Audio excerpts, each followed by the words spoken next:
And I have a question here.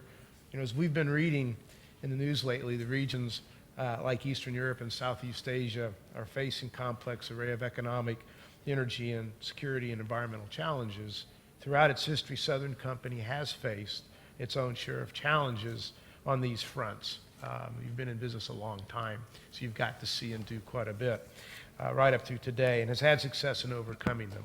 In your view, what from Southern Company's experiences could the leaders from these regions look to for guidance and practical solutions?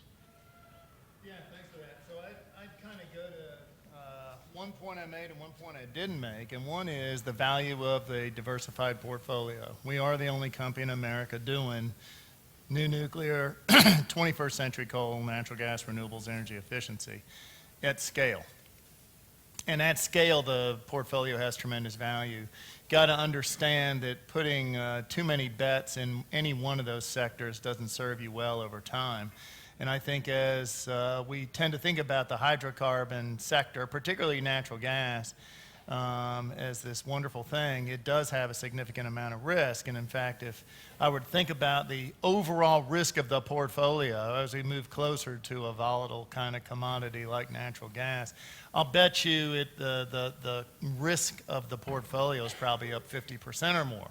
So we really do need to think about kind of avenues around that. It is a logical bridge to the future. It is not ultimately the future that we should be seeking, and therefore it is renewables and it is nuclear in my view. And then as a proxy for nuclear, it is coal with carbon capture technology, which is one of the things we're developing. Theme that I didn't talk about that I should, and I think it's very important. We can't, from an energy policy standpoint, and we're so lucky right now to have energy policy be able to be set by abundance if we just let it happen, not by scarcity, then in fact, I think we have the time to create our own future.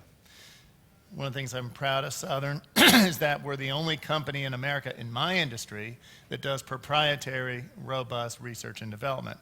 And in fact, we've developed, along with our partner Kellogg Brown Root, this technology to take coal and make it cleaner than natural gas in its ultimate consumption.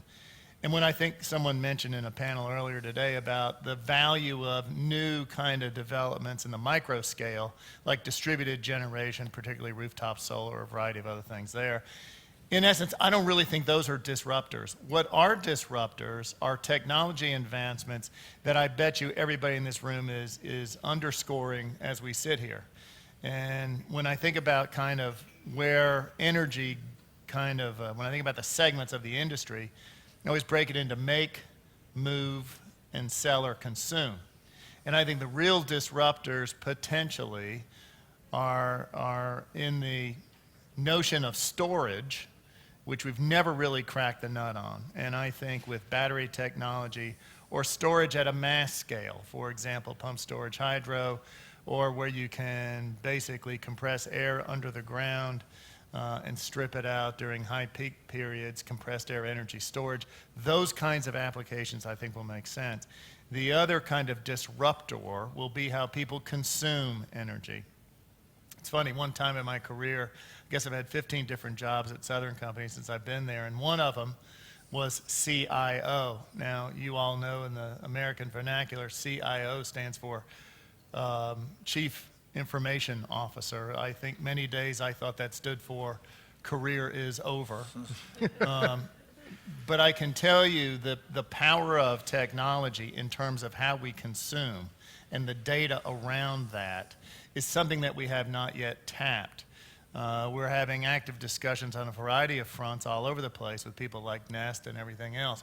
You should know that a Nest thermostat is an adaptive thermostat to your house. It kind of measures your behavior and adapts the home accordingly. You've heard about the famous Bill Gates, right? He walks in his house and he goes into a room and there's a picture on the wall and it's the picture he likes to see. And when Melinda Gates walks into that same room later, it's the picture Melinda Gates likes to see, right? And when they both walk in the room, it's the picture that Melinda likes to see. Well, anyway, what you can do, I think, in the future is imagine control equipment where microchips become so pervasive, and this is not far in the future. Anything with a, say, an asset value of $100 or more will have its own smart chip. And what now I'm currently referring to as this adaptive Nest thermostat really becomes a server for your house. And so in essence, your whole asset base within a residence or a business or a commercial property becomes adaptive. That has the potential to be disruptive and really change. So the two comments I guess I leave you with: one, bet on the portfolio, not on any one of the pieces of the portfolio. And two, create your own future. Invest in technology innovation. And my sense is whenever we draw these curves into 2050, we're way underestimating the unknown unknowns in terms of disruption, in terms of how we may either produce or consume energy.